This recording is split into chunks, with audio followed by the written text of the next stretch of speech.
pour vivre sainement. Mangez comme si vous étiez diabétique. Le diabète est une pathologie mondialement répandue, en croissance, et grave. Il en existe différentes formes. Sans tomber dans la restriction, les recommandations en termes d'hygiène de vie pour les patients diabétiques peuvent être préconisées pour tout un chacun avec profit, dans leurs grandes lignes directrices. Le diabète est aujourd'hui de mieux en mieux pris en charge. Toutefois, son traitement repose en partie sur un suivi nutritionnel personnalisé, mais qui, dans ses grandes lignes, devrait être suivi par tous. Réduire fortement les sucres rapides et les graisses saturées, ne pas fumer, éviter l'alcool et pratiquer une activité physique adaptée à son niveau et à ses préférences. Ce type de régime, proche du régime méditerranéen et de celui d'Okinawa, n'a plus besoin de faire ses preuves que l'on soit diabétique ou pas. Alors, à vos assiettes. Éviter le diabète, c'est éviter beaucoup d'autres maladies. La forme du diabète la plus répandue, le diabète sucré, est lié à une défaillance des mécanismes biologiques de régulation de la concentration de glucose dans le sang. Il est dit sucré car il conduit à une hyperglycémie.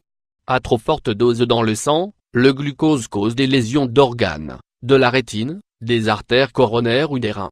Il entraîne un besoin d'urine et de boire important, une prise de nourriture abondante, de la fatigue, des troubles de la vision, de l'irritabilité. Les 9 règles de vie des diabétiques que tout le monde devrait suivre. Réduire les sucres rapides. De plus en plus, les méfaits des glucides rapides comme le saccharose et le sirop de glucose fructose sont dénoncés. Favorisant le surpoids, les caries ou l'inflammation, ils sont à éviter au maximum.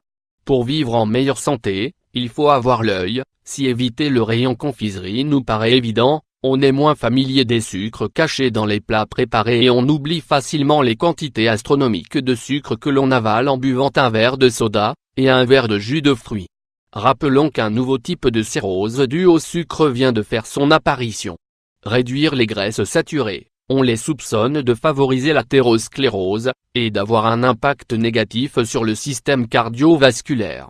À éviter, donc, les charcuteries grasses et épais salées. Il faut consommer sans excès le beurre, les fromages et autres produits laitiers riches, ainsi que les morceaux de viande particulièrement caloriques, tels que côte de bœuf, agneau, ou travers de porc. On privilégiera les viandes blanches, poulet, dinde, et les poissons gras, saumon, maquereau, sardines. Bannir les graisses trans, attention aux margarines hydrogénées et aux plats préparés qui en contiennent, heureusement de moins en moins. Privilégier les bons acides gras, monoinsaturés comme l'huile d'olive, et polyinsaturés, riches en oméga 3, colza, noix, lin. Il est tout à fait possible de mélanger les huiles. Vous pouvez aussi utiliser une huile comme l'olive pour la cuisson, et assaisonner vos salades avec une huile neutre comme la colza. D'autres huiles alimentaires au goût prononcé comme la noix font des miracles associés à l'endive ou la betterave. Attention! Plus une huile est insaturée, plus elle est fragile et sensible à l'action de l'oxygène en présence de lumière. Ne gardez pas une huile entamée trop longtemps et conservez-la à l'abri de la lumière, voire au réfrigérateur. Adoptez les fruits et légumes de saison, riches en eau, en fibres et en vitamines, ils sont l'atout d'une bonne santé. Préférez les bio pour profiter au mieux de leurs bienfaits. Usez et abusez des céréales complètes et des légumineuses, riches en oligo-éléments qui sont perdus dans les produits raffinés, en fibres et en protéines végétales. Évitez l'alcool, pour des raisons évidentes. Pratiquez une activité physique quotidienne, 30 minutes de marche par jour minimum, et barre oblique ou au moins 3 heures par semaine. La pratique d'une activité sportive fait baisser la glycémie de façon très efficace. L'avis de la diététicienne, le problème du diabète est que les glucides sont la source principale d'énergie du corps. Donc les diabétiques ne peuvent pas se priver de glucides. La solution, choisir les bons glucides, et les bonnes quantités quand il s'agit de diabète insulino-dépendant. Choisir les bons glucides. Ces bons glucides sont ceux qui possèdent un index glycémique, IG, bas. Ils ne font pas monter la glycémie très vite et très haute, mais doucement et lentement. Avec pour autre conséquence de maintenir une satiété plus longue, donc de manger moins souvent, ce qui est parfait pour réguler aussi les problèmes de poids, que l'on soit diabétique ou pas. Ou trouver des glucides à index glycémique bas. Céréales et pseudo-céréales complètes, blé sous forme de farine et de pain, riz, pâtes, quinoa, sarrasin, millet, et seutera. Légumes secs, lentilles, pois chiches, haricots blancs ou rouges ou verts secs. Fruits, les moins mûrs possibles, une banane mûre aura un higo, tandis qu'une banane presque verte aura un higue bas.